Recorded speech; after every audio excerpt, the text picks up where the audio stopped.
The air in the Jedi Council chamber was thick with unspoken tension, a familiar sensation for Anakin Skywalker. He stood before the 11 Masters, his jaw tight, a sense of indignation simmering beneath his calm facade. Chancellor Palpatine had just proposed his appointment to the Council, an unprecedented move for someone of his rank. The Council, however, had added a caveat.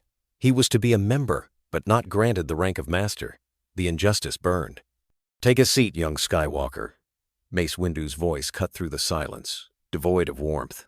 Anakin hesitated. He felt the insidious whispers of Palpatine in his mind, urging him to accept, to gain a foothold. But something else, a quiet, persistent unease, had been growing within him. The Council's mistrust, though galling, resonated with a deeper, more profound doubt that had nothing to do with him. It was a cold whisper, a shadow that clung to the Chancellor's very presence. He looked at Master Yoda, whose eyes, ancient and knowing, seemed to peer into his very soul, then to Obi-Wan, whose expression was a mixture of concern and a plea for calm. A sudden clarity struck Anakin.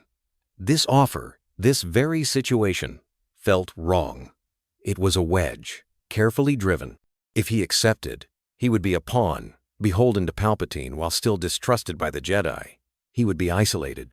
And for the first time, instead of reacting with impulsive anger, Anakin listened to that quiet unease. "No," Anakin said, his voice firm, resonating with a newfound conviction that surprised even himself. "I will not take a seat on the Council." A ripple went through the assembled Masters. Mace Windu's brow furrowed, surprise momentarily replacing his sternness. Yoda's ears twitched, his eyes widening almost imperceptibly. Obi-Wan's jaw dropped. "My apologies, Masters," Anakin continued, his gaze sweeping across their faces. "While I appreciate the Chancellor's confidence and yours in offering me a seat, I believe my energies are best spent on the front lines, fighting the Separatists. My place, for now, is with the clones, where I can make a tangible difference, not in a council chamber where my presence would be fraught." He paused, choosing his next words carefully. "Furthermore, I find myself increasingly questioning the political machinations surrounding this war. I believe I can serve the Order better by acting independently, pursuing the truth of this conflict wherever it may lead." He bowed, a gesture of respect far more sincere than any he'd given them recently, and turned to leave. Mace Windu found his voice first. "Anakin, wait, this is unexpected." "Indeed," Yoda added, a slow smile forming on his lips. "Unexpected, but intriguing. Go, young Skywalker. The Force guides you, perhaps, to a path unforeseen." Anakin left the chamber, a weight lifting from his shoulders he hadn't realized was there. He felt lighter, clearer. Chancellor Palpatine's office, usually a haven of calculated charm, was a vortex of barely contained fury. He had received the news of Anakin's refusal directly from Mas Amedda, who reported the Jedi's calm, yet resolute, rejection. "He refused?" Palpatine's voice was a low growl, his eyes, momentarily devoid of their usual warmth, blazing with cold rage. The pieces of his grand design, so meticulously laid out, had just been scattered by an act of defiance he hadn't foreseen. Anakin, his chosen apprentice, had slipped the leash. Meanwhile, Anakin sought out Padmé. She listened, her brow furrowed in thought, as he recounted the council meeting. "You refused?" she asked, her voice soft with surprise, but also a hint of pride. "Anakin, that's unlike you, but in a good way." "It felt right, Padmé. Something about it. Something about him." Anakin confessed, the him, undoubtedly referring to Palpatine. "I just felt like a puppet on a string, and I'm tired of it." Their bond, previously strained by Anakin's growing resentment and the secretive nature of their marriage, began to heal. Padmé, a senator keenly aware of political currents, saw the wisdom in Anakin's decision. She encouraged him to trust his instincts, to question everything, freed from the constant friction with the Council, and crucially, from the direct influence of Palpatine's daily mentorship. Anakin found his focus shifting. The dark whispers that had plagued him receded. He still yearned for power, but now it was to protect, not to control or dominate. He began to observe Palpatine with an unclouded mind. The Chancellor's sudden changes in demeanor, his evasiveness regarding certain key battle strategies, the almost gleeful way he spoke of the Senate's growing authoritarian tendencies, all started to click into place. "He's playing both sides, isn't he?" Anakin mused to Obi-Wan during a rare moment of downtime after a skirmish on Christophsis. Obi-Wan, ever cautious, merely raised an eyebrow. "What makes you say that, Anakin? Call it a feeling. The way he manipulates. The way he gains more power with every new separatist offensive. It's too neat." Obi-Wan, though still adhering to the Council's strictures, had also noticed a renewed clarity in Anakin. He didn't dismiss his former Padawan suspicions outright, instead suggesting perhaps a deeper look into the supply chains or the funding of the separatist movement. With Padmé's connections and Obi-Wan's subtle guidance, Anakin began an independent, discreet investigation. He found discrepancies, then outright evidence. Decrypted separatist communiques, surprisingly easy to access once he knew what to look for, revealed Palpatine's coded instructions to Count Dooku. A forgotten data chip from a seized separatist cruiser, discovered by pure chance, contained schematics for a superweapon and a message, signed by Sidious, detailing its eventual use against Republic worlds. The voice on the recording was unmistakable. Palpatine's. The revelation hit Anakin like a Force lightning bolt. His mentor, his friend, the man he had almost blindly trusted, was Darth Sidious, the mastermind behind the entire war. The pieces of his personal turmoil, his mother's death, the prophetic dreams, his fear of loss, his struggle with the dark side, all had been meticulously orchestrated by this one insidious being. He rushed to the Jedi Temple, not to Mace Windu immediately, but to Obi-Wan, bursting into his quarters, the data chip clutched in his hand. "He's a Sith Lord. Obi-Wan, Palpatine is Sidious," Anakin blurted out, the words tumbling out in a torrent. Obi-Wan, seeing the genuine terror and conviction in Anakin's eyes, didn't hesitate. They brought the evidence to the Council, the decrypted messages, the superweapon schematics, the chilling voice recording. Mace Windu, Yoda, Ki-Adi-Mundi, and Agent Kolar immediately moved. This time there was no doubt, no hesitation about Anakin's loyalty. His refusal of the Council seat, his independent investigation, had proven his allegiance. The confrontation in Palpatine's office was swift and brutal. Palpatine, caught off guard by the Jedi's swift and united action, fought with desperate ferocity. He unleashed Force lightning, but Anakin, now completely aligned with the light, deflected it with a roar of pure anger and betrayal. Mace Windu pressed the attack, his Vapod form a blur of purple light. Yoda arrived quickly, joining the fray, his small frame a whirlwind of green energy. The battle was intense, destroying half of Palpatine's opulent office. But without Anakin's fall to the dark side, without the internal division that had weakened the Jedi in the original timeline, Palpatine's defeat was inevitable. The combined might of 4 Jedi Masters, including a fully committed and uncorrupted Anakin Skywalker, was too much.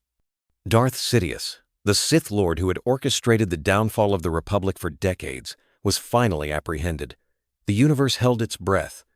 The aftermath was chaotic, but hopeful. Order 66, never initiated, faded into obscurity. The clone troopers, programmed for loyalty, remained dedicated to the Republic and its Jedi protectors. The revelation of Palpatine's treachery, broadcast across the HoloNet, shocked the galaxy to its core.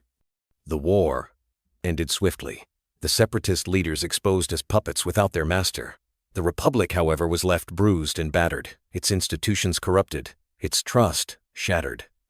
The Jedi Order, though decimated in numbers by the war, had not fallen from within. They began the long, arduous process of rebuilding, but this time with a painful understanding of their past mistakes. They learned to be more involved with the galaxy, more open, less dogmatic. Anakin Skywalker, no longer Darth Vader, became a true Jedi Master. He and Padmé, their marriage now openly acknowledged, became symbols of a new era. They worked tirelessly to heal the Republic, he with his powerful connection to the Force and his unmatched piloting skills, she with her unwavering commitment to democracy.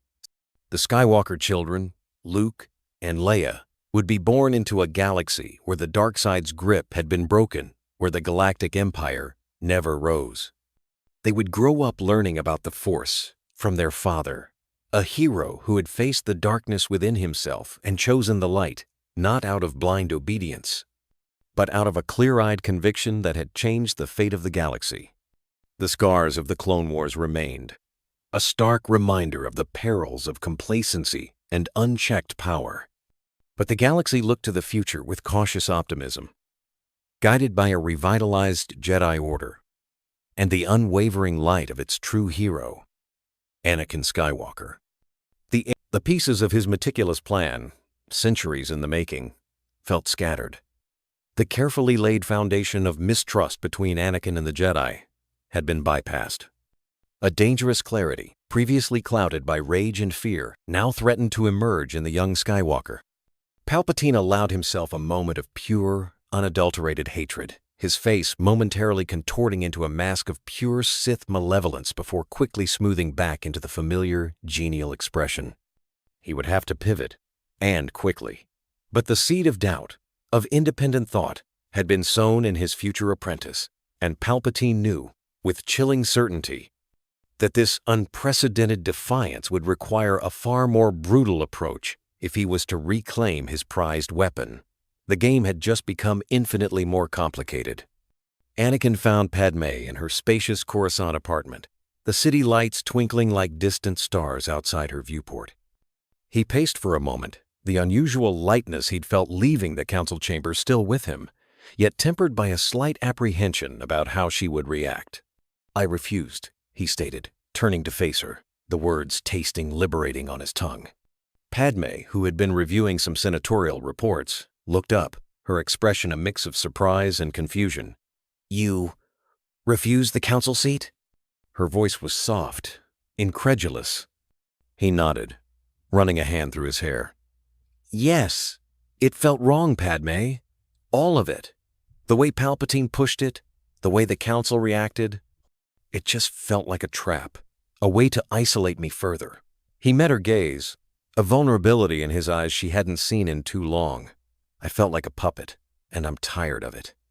A slow smile, one of genuine relief and pride, spread across Padmé's face. She rose and walked towards him, placing a hand gently on his arm. "Anakin, that's truly unlike you," she said, her voice laced with admiration, but in the best possible way, her fingers interlaced with his. "To listen to your own conscience, despite the pressure. I'm proud of you." Her words were a balm to his soul, soothing the raw edges of his frustration and resentment. For months, years even, their bond had been strained by the weight of their secret marriage, his escalating anger, and the dark whispers that had clung to him like a shroud. He had felt pulled in so many directions, constantly battling internal and external conflicts. But now, with her understanding, with her unreserved support, a significant part of that burden lifted. "It felt right," he confessed again, squeezing her hand.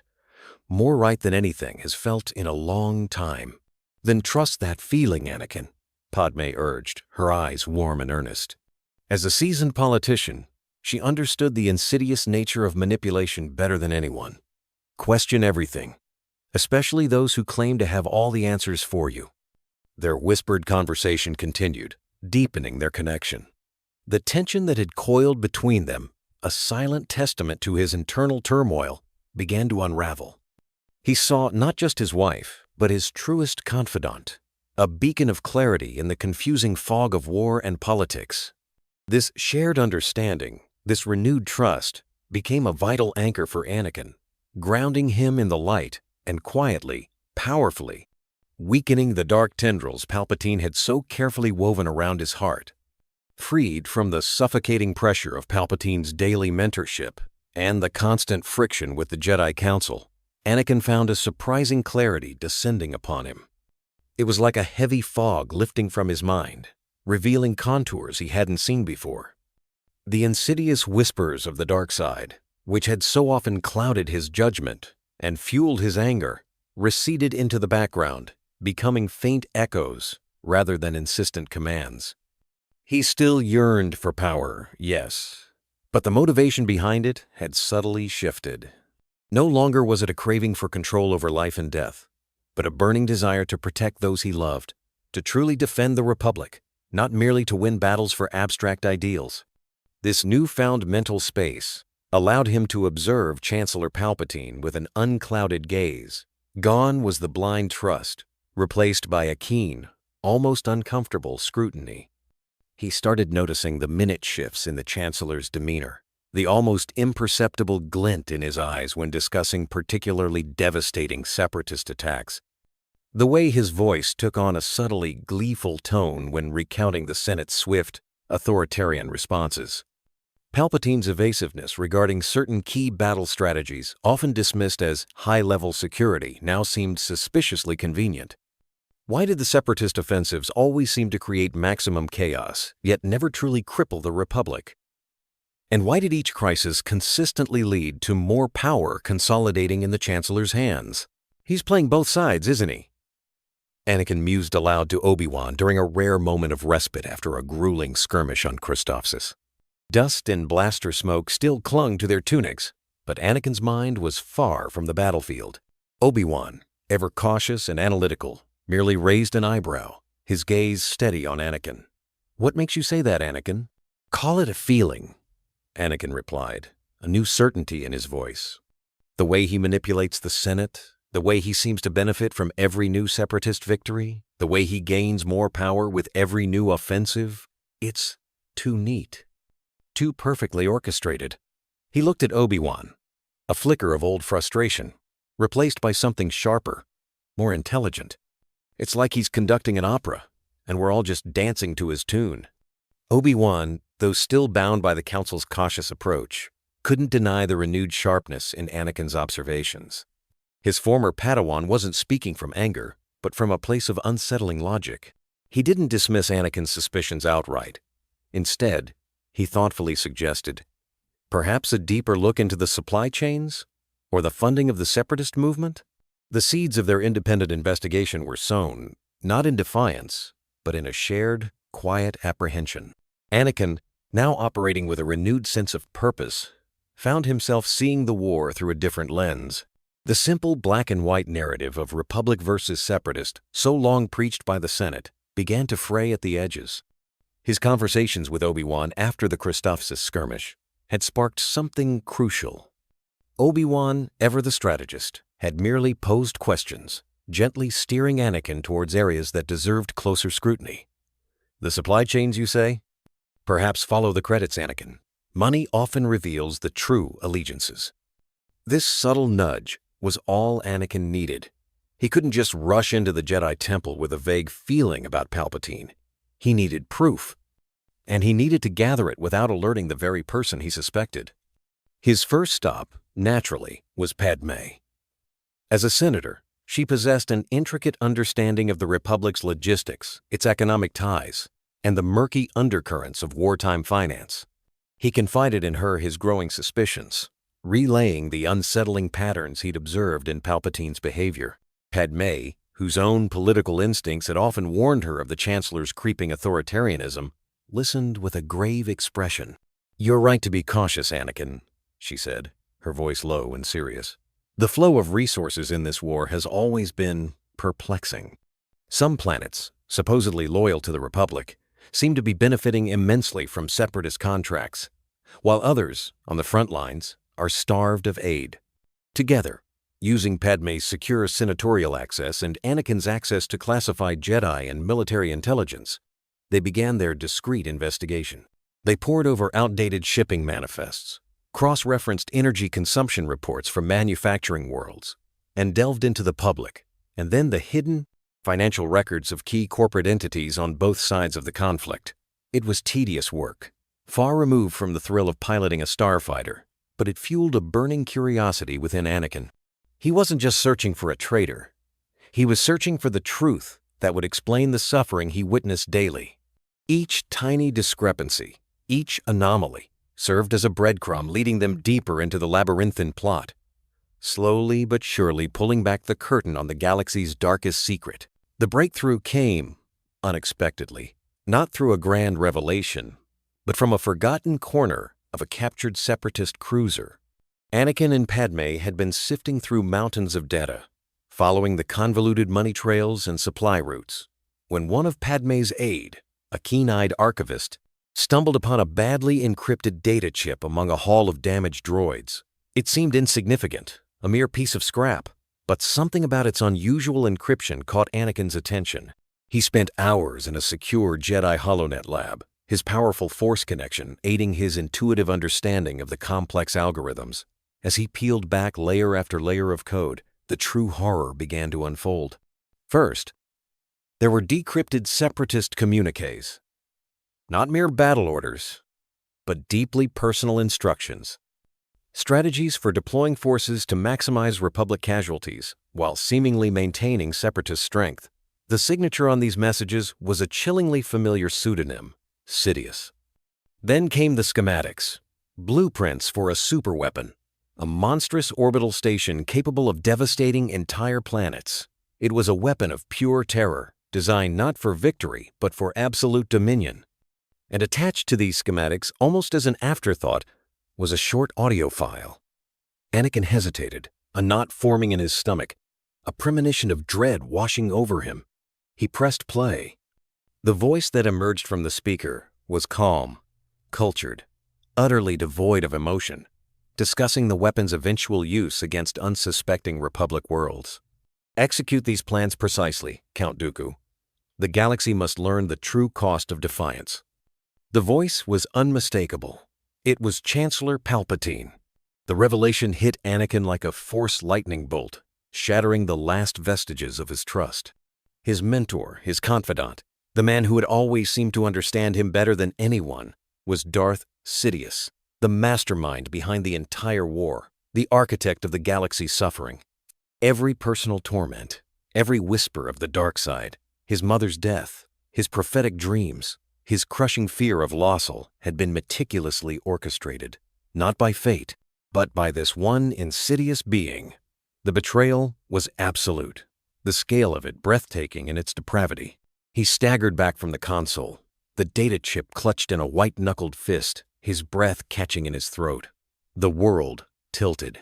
All the pieces, the inconsistencies, the dark feelings, the political machinations, snapped into horrifying focus. It wasn't just a suspicion anymore. It was a terrifying, undeniable truth. The revelation scorched Anakin's mind, leaving behind a cold, burning conviction. There was no time for contemplation, no space for the usual internal struggle. The sheer depravity of Palpatine's betrayal demanded immediate action.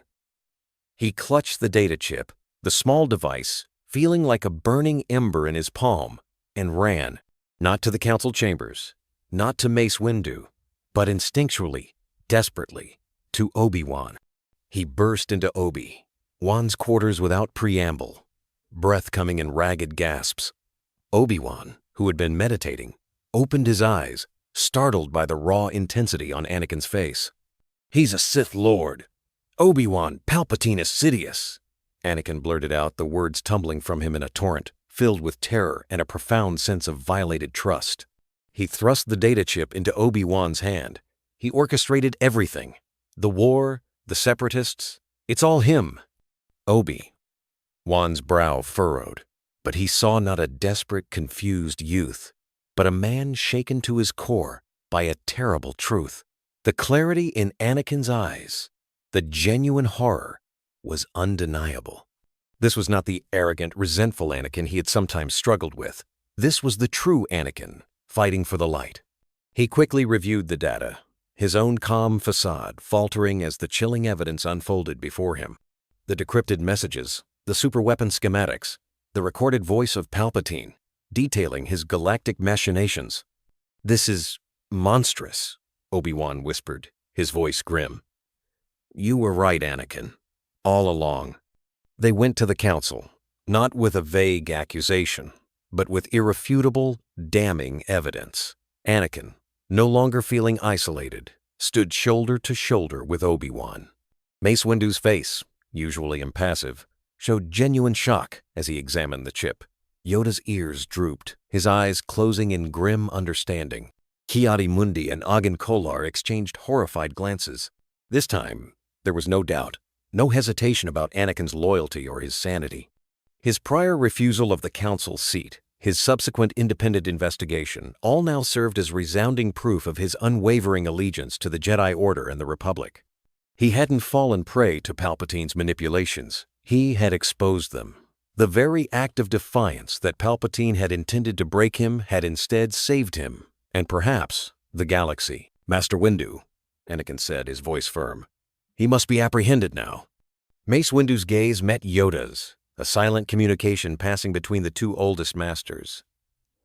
"Indeed, young Skywalker," Mace finally stated, his voice resonating with resolve.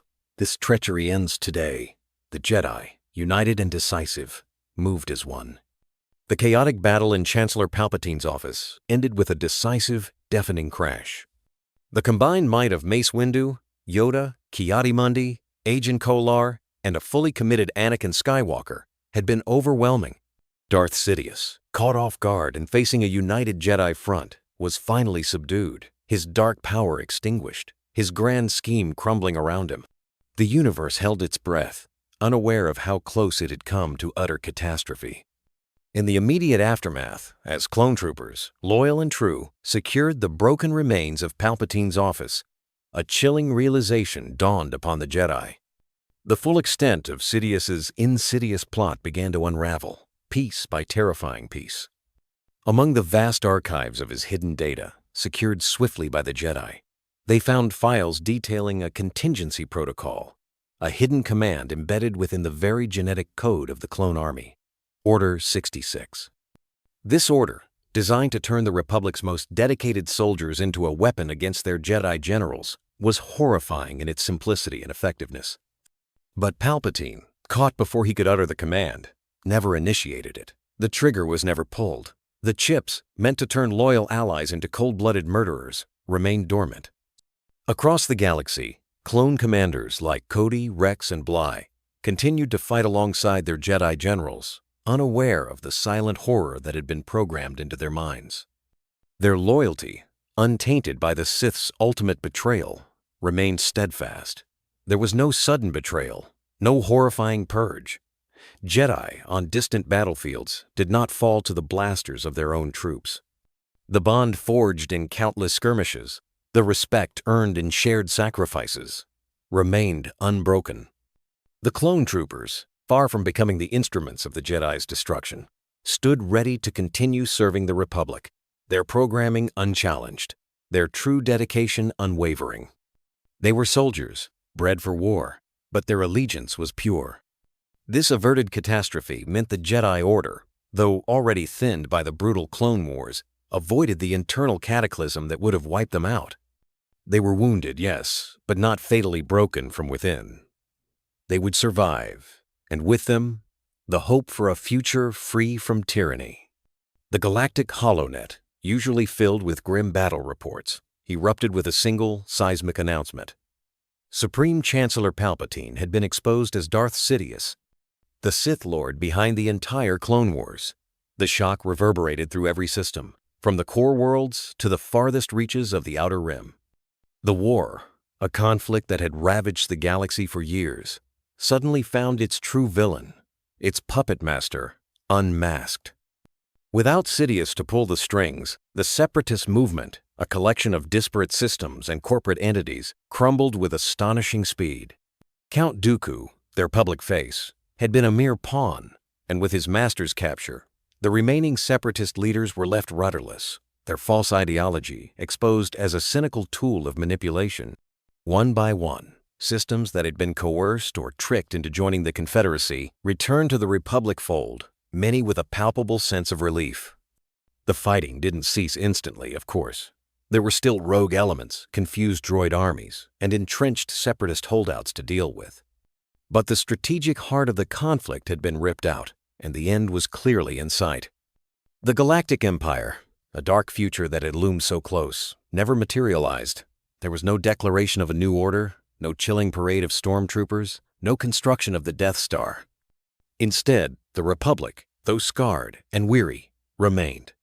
Yet, it was undeniably a Republic bruised and battered, its institutions having been manipulated and its trust deeply shattered by Palpatine's long deception. The Senate, once a symbol of democracy, was now a fractured assembly, grappling with the profound betrayal and the realization of how easily they had been misled. The Jedi Order, too, was forever changed. While they had been spared the horror of Order 66, the war had decimated their numbers, and the exposure of Sidious within their very midst forced a painful introspection. They had allowed themselves to become too close to political power, too dogmatic in their adherence to ancient codes, and too slow to perceive the encroaching darkness.